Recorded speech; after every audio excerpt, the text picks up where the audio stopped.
የተሳሳትኩትማ ያኔ አንቺን ከነዲቃላሽ የተቀበልኩ ጊዜ ነው። ነገሩ የገዛ ባሌ ነው ዳዳ እያለ ለዚያ በቃሽ። እስካሁን ስላረግሽልን ነገር ሁሉ እግዚአብሔር ይከፍልሻል። እስኪ እናቴን ተመልከቻት። ከአንቺ በምንድን ነው የምታንሰው? በእድሜም ትበልጥሻለች፣ በመልክም ትበልጥሻለች። ልዩነቱ እናቴን እኔን ለማሳደግ ድህነት አንገቷን አስደባል። አንቺ ደግሞ ጊዜ እንደዚህ ያናግርሻል። ዝም በይ እዛ አፍሽን አትክፈትሽ። ለኔ እናቴ ናት።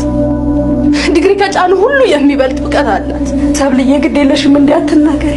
አንቺ ምን ታረጊ? እናትሽ የብረት ሱቅ ፋቂ ታበላሻለች። ጠገብሽ። አውጡልኝ። መውጣቱን እንወጣለን።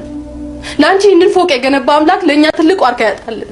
ከብሎኬት ልቅ ደግሞ በእርሱ መጠለል ይበልጣል። የማየም ልጅ ድሮስ ስድብ እንጂ ዳሩ ምን ያውቃል? ኧረ ግድ የለሽም እቴ እንደዚህ አትናገሪ። እንደው የሚያድጉ ልጆች ፊት ዝም በይ። የትም የወለሻ ልጅሽ እንዲህ ብትናገር አይገርመኝም።